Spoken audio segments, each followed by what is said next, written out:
Assalamualaikum. Hai semuanya, bagaimana kabar kalian? Saat ini kalian sudah memasuki semester 2. Nah, di semester 2 ini ada 6 bab yang akan kalian pelajari. Untuk bab pertama yang akan kalian pelajari adalah mengenai sistem organisasi kehidupan makhluk hidup. Namun, yang akan kita bahas pada pertemuan kali ini yaitu mengenai sel dan jaringan terlebih dahulu ya. Oke, dalam biologi mempelajari segala sesuatu tentang kehidupan pada berbagai tingkat organisasi. Organisasi dalam kehidupan dapat dipetakan menjadi beberapa tingkatan yang dipelajari dimulai dari yang paling sederhana hingga tingkatan yang paling kompleks. Tingkat organisasi dimulai dari sel, kumpulan dari sel akan membentuk jaringan, kumpulan dari jaringan akan membentuk organ, dan kumpulan organ akan membentuk sistem organ, dan terakhir, kumpulan sistem organ akan membentuk organisme. Nah, yang akan kita bahas terlebih dahulu yaitu adalah mengenai sel. Apakah itu sel? Sel merupakan unit terkecil dari makhluk hidup. Ukuran sel sangat kecil dan untuk melihatnya harus dibantu dengan menggunakan mikroskop. Sel berasal dari bahasa Latin yaitu cellula yang berarti bilik kecil. Sel sebagai kesatuan struktural berarti makhluk hidup terdiri atas sel-sel. Makhluk hidup yang terdiri atas satu sel disebut uniseluler dan makhluk hidup yang terdiri dari banyak sel disebut multiseluler. Berdasarkan ada tidaknya membran inti sel dibedakan menjadi dua, yaitu yang pertama adalah sel prokariotik, yaitu sel yang tidak memiliki membran inti, contohnya adalah bakteri dan ganggang hijau biru, sedangkan yang kedua adalah sel eukariotik, yaitu sel yang sudah memiliki membran inti. Contohnya adalah sel manusia, hewan, dan tumbuhan. Oke, selanjutnya kita akan bahas mengenai sel hewan. Nah, untuk sel hewan, secara umum sel hewan memiliki bagian-bagian berikut. Yang pertama ada membran sel atau membran plasma, tersusun atas fosfor, lemak, karbohidrat, dan protein yang berfungsi melindungi dan mengatur lalu lintas zat yang keluar dan masuk dalam sel. Yang kedua adalah inti sel atau nukleus, berfungsi mengatur kegiatan sel. Sedangkan yang ketiga adalah sitoplasma atau cairan sel yang berfungsi sebagai tempat berlangsungnya reaksi metabolisme sel karena adanya organel sel yang ada di dalam sitoplasma. Nah, organel sel yang ada di dalam sitoplasma bisa kita lihat pada gambar berikut yang mana merupakan gambar dari organel-organel yang ada pada sel hewan. Ada membran sel, nukleus, sitoplasma, nukleolus, balon Golgi, mitokondria, vakuola, lisosom, dan retikulum endoplasma. Sedangkan untuk sel tumbuhan ini memiliki bagian-bagian sel seperti sel hewan, kecuali lisosom dan sentrosom. Sel tumbuhan memiliki ukuran lebih besar dibandingkan dengan sel hewan. Nah, bisa kita lihat gambarnya. Untuk organel selnya hampir sama, hanya yang membedakan yaitu di sini ada dinding sel dan juga ada kloroplas atau plastida yang tidak dimiliki oleh sel hewan. Jadi bagian-bagian dari sel tumbuhan ada badan Golgi, kloroplas, vakuola, membran plasma, dinding sel, ribosom, nukleus. Nah, sekarang mari kita lihat perbedaan organel sel yang ada pada hewan dan tumbuhan dalam bentuk tabel berikut. Nah, untuk bagian-bagian sel yang ada di dinding sel yang hanya dimiliki oleh tumbuhan, yang fungsinya melindungi bagian dalam sel dan memberikan bentuk sel. Kemudian membran sel dimiliki oleh dua-duanya, yaitu mengatur keluar masuknya zat. Inti sel mengatur seluruh kegiatan sel dimiliki oleh baik tumbuhan maupun hewan. Plastida dimiliki oleh tumbuhan yang berfungsi menghasilkan warna pada tumbuhan. Vakuola juga hanya dimiliki oleh tumbuhan sebagai tempat menyimpan bahan makanan. Kalaupun sel hewan ada, itu bentuknya sangat kecil sekali. Kemudian ada mitokondria yang berfungsi sebagai tempat respirasi sel. Ada lisosom yang berperan dalam proses pencernaan intrasel yang hanya dimiliki oleh sel hewan. Kemudian ada badan Golgi yaitu berperan dalam proses alat pengeluaran. Ada retikulum endoplasma yang mana tempat pembentukan lemak, ribosom sebagai tempat pembentukan protein, dan sentrosom yang hanya dimiliki oleh sel hewan yaitu berperan dalam proses pembelahan sel. Jika beberapa sel berkumpul akan membentuk jaringan. Jadi, jika kita definisikan, maka jaringan adalah sekumpulan sel yang memiliki bentuk dan fungsi yang sama. Pada makhluk hidup terdapat berbagai macam jaringan. Ada jaringan pada hewan dan pada tumbuhan. Namun untuk jaringan pada hewan berbeda dengan jaringan yang ada pada tumbuhan.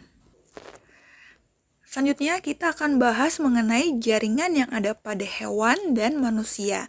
Nah, pertama, jaringan pada hewan dan manusia ada jaringan epitel. Nah, jaringan epitel berfungsi untuk pelindung jaringan yang ada di bawahnya. Lapisan ini dibagi menjadi dua macam, yaitu ada epitel berlapis tunggal dan epitel berlapis banyak. Epitel lapisan tunggal contohnya ada epitel pipi selapis terdapat pada alveoli, sedangkan contoh berlapis banyak adalah epitel pipi pada epidermis kulit vertebrata. Di sini bisa kalian lihat ada berbagai macam bentuk jaringan epitel. Ada yang silindris bersilia, pipih berlapis, kubus selapis, kemudian pipi selapis, silindris berlapis, dan lainnya. Yang kedua adalah jaringan penunjang. Di sini bisa kalian lihat gambarnya ya. Untuk jaringan penunjang yang termasuk ke dalam jaringan penunjang atau penguat itu ada jaringan ikat, jaringan tulang rawan, serta jaringan darah dan getah bening yang merupakan jaringan ikat istimewa. Nah, yang pertama kita bahas yaitu adalah jaringan ikat. Jaringan yang tersusun atas sel-sel yang tidak begitu rapat. Dan di antaranya terdapat matriks atau zat sela. Bila matriksnya longgar, maka jaringan itu disebut dengan jaringan ikat longgar. Bila matriksnya rapat dan sedikit mempunyai lubang yang sempit, maka disebut dengan jaringan ikat padat. Nah, yang kedua adalah kita bahas mengenai jaringan tulang, yang mana jaringan tulang tersusun atas sel-sel tulang atau osteon. Matriksnya banyak mengandung zat perekat, kolagen, dan zat kapur yang menyebabkan tulang menjadi keras. Nah, lalu ada yang namanya jaringan tulang rawan. Terdiri atas sel-sel yang banyak mengeluarkan matriks atau zat serta yang disebut kondrin.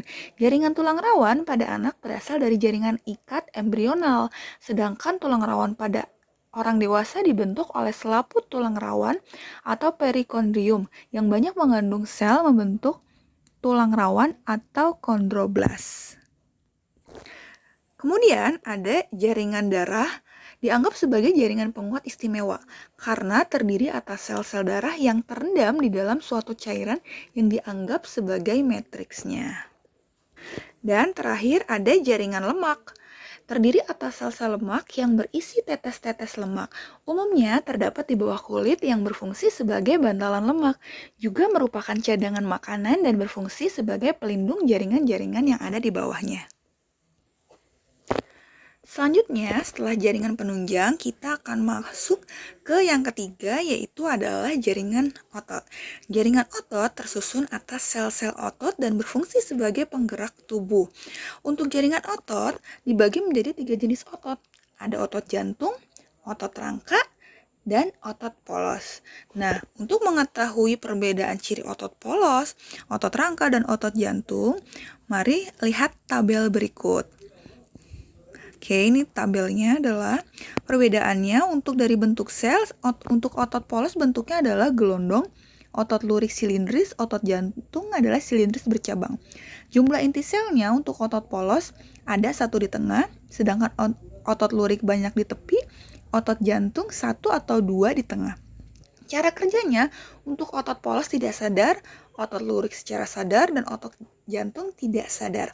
Letak dari otot polos ada pada saluran pencernaan, pernafasan, kemudian pembuluh darah, dan pembuluh limfa. Sedangkan otot lurik ada melekat pada rangka, dan otot jantung pada dinding jantung. Yang terakhir, perbedaan dari segi reaksi terhadap rangsang, untuk otot polos reaksinya adalah lambat, otot lurik cepat, dan otot jantung reaksinya adalah lambat. Lalu yang keempat ada jaringan saraf. Nah, Jaringan saraf ini tersusun atas sel-sel saraf yang disebut dengan neuron, yang mana jaringan saraf berfungsi menerima dan menghantarkan rangsangan. Oke, jika kalian lihat ada gambar sel saraf pada gambar berikut, yang mana ada bagian-bagiannya, ada dendrit, ada nukleus, ada badan sel, ada neurit atau akson, ada slubomielin, sel Schwann, nodus Ranvier, dan sinapsis. Oke, kita tidak akan membahas secara spesifik ya, karena sel saraf ini nanti akan dibahas di tingkatan kelas selanjutnya. Jadi kita hanya mempelajari bagian-bagiannya saja. Nah, itu adalah beberapa jaringan yang terdapat pada hewan dan manusia. Sekarang kita akan mempelajari jaringan yang terdapat pada tumbuhan. Nah, kalian sudah mengetahui jika sel pada hewan berbeda dengan sel pada tumbuhan. Maka, jaringan pada hewan juga berbeda dengan jaringan pada tumbuhan. Tumbuhan terdiri atas beberapa jaringan, yaitu yang pertama adalah jaringan meristem, yang mana jaringan meristem merupakan jaringan yang sel-selnya aktif membelah diri. Nah, jaringan ini terletak di ujung akar dan ujung batang. Jaringan ini dapat merenggang, membesar, dan berdiferensiasi menjadi jaringan lainnya ketika dewasa. Berdasarkan lokasinya, jaringan meristem terdiri dari 3 macam, yaitu ada apikal bagian ujung, lateral samping, dan interkalar yaitu ruas. Yang kedua, ada jaringan epidermis. Nah, jaringan epidermis ini berada di lapisan terluar. Fungsinya sebagai pelindung jaringan yang ada di dalamnya. Nah, jaringan pelindung tersusun atas sel-sel yang menutup seluruh permukaan dengan rapat. Tidak cuma itu, ada satu kelebihan khusus dari epidermis, yaitu jaringan epidermis ini bisa mencegah penguapan yang berlebihan dengan membentuk lapisan lilin anti air atau yang disebut juga dengan kutikula. Yang ketiga, ada jaringan parenkim. Nah, untuk jaringan parenkim biasanya jaringan yang mengisi ruang antar jaringan. Jaringan parenkim ini disebut juga dengan jaringan dasar. Jaringan ini terdapat di semua bagian tubuh tanaman, seperti batang, akar, dan daun. Jaringan parenkim yang berada di daun yaitu mesofil, yaitu ada palisada dan spons, di mana banyak mengandung kloroplas. Nah, ini dia adalah gambar dari jaringan parenkim. Yang keempat, ada jaringan penyokong atau bisa disebut juga sebagai jaringan penguat. Nah, jaringan penyokong berfungsi sebagai penguat atau penyokong tumbuhan sesuai dengan namanya. Nah, fungsi dari jaringan penyokong ini adalah sebagai penguat tumbuhan. Dindingnya tebal dan akan berhenti melakukan pembelahan ketika sudah mencapai usia dewasa. Contoh dari jaringan penyokong adalah jaringan kolenkim dan sklerenkim yang bisa kalian lihat gambarnya pada gambar berikut. Nah, yang terakhir yaitu ada jaringan pengangkut. Jaringan pengangkut atau pembuluh adalah jaringan yang berfungsi untuk proses pengangkutan zat-zat yang ada di dalam tubuh tumbuhan. Nah, biasanya jaringan pengangkut ini terdiri dari pembuluh xilem dan phloem. Nah, apakah itu pembuluh xilem dan phloem? Pembuluh xilem adalah pembuluh yang menghantarkan atau pembuluh yang berfungsi untuk menghantarkan hasil air dan mineral dari akar menuju daun. Sementara pembuluh phloem yaitu pembuluh yang mengangkut hasil fotosintesis dari daun ke seluruh permukaan tubuh tumbuhan. Oke, itu merupakan materi yang kita pelajari pada pembelajaran kali ini mengenai sel dengan jaringan. Semoga kalian semua yang menyaksikan video ini dapat memahami apa yang sudah dijelaskan. Kita bertemu lagi pada video pembelajaran selanjutnya, yaitu mengenai organ dan sistem organ minggu depan. Oke, terima kasih. Sampai jumpa. Assalamualaikum.